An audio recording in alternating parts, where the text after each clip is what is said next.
छौरी भोला बाबा से मंगभी कौन बारा दनवा के छौरी भोला बाबा से मंगभी कौन बारा दनवा छौड़ा भोला बाबा से मंगबै डीजे बजा दे वाला सजनवा छौड़ा भोला बाबा से मंगबै डीजे बजा दे वाला सजनवा छौरी भोला बाबा से मंगभी कौन बारा दनवा के छौरी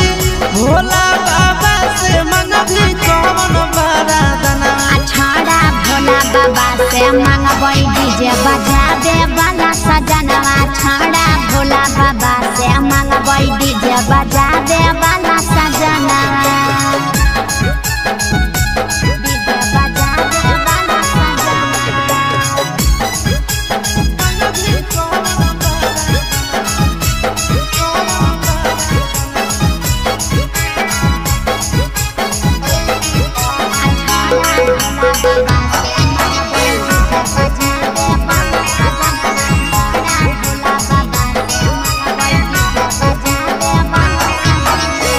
काहे ना मंगभी डॉक्टर मास्टर दादाई बड़ा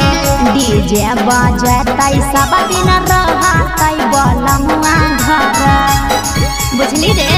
आहे गे काहे ना मंगभी मास्टर डॉक्टर दादाई बड़ा डीजे बजतै सब दिन रहतै सजनवा घर ये छोड़ी मने मने धरोही तो कवन धायना के छोड़ी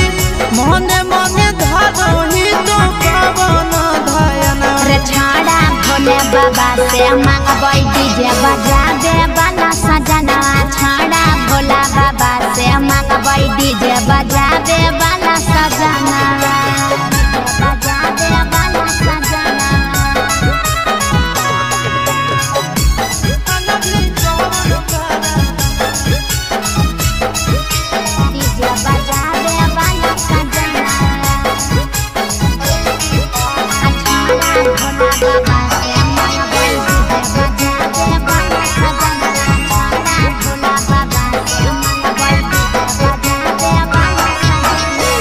काहेला जाही छौरी बाबा के भवन गे बाबा से मंगबै हेंडा सामा सजना रे के बुझली काहेला जाही छौरी बाबा के भवन गे बाबा से मंगबै हेंडा सामा सजना रे कि काहे पहाड़ो नहीं पसंद आशीष चिंटू नंदनवा काहे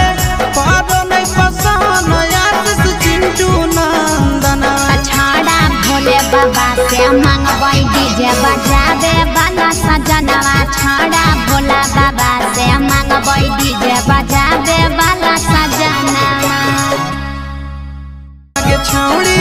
भोला बाबा से मंगभी कौन बारा दनवा छौड़ा भोला बाबा से मंगबै डीजे बजा दे वाला सजनवा छौड़ा भोला बाबा से मंगबै डीजे बजा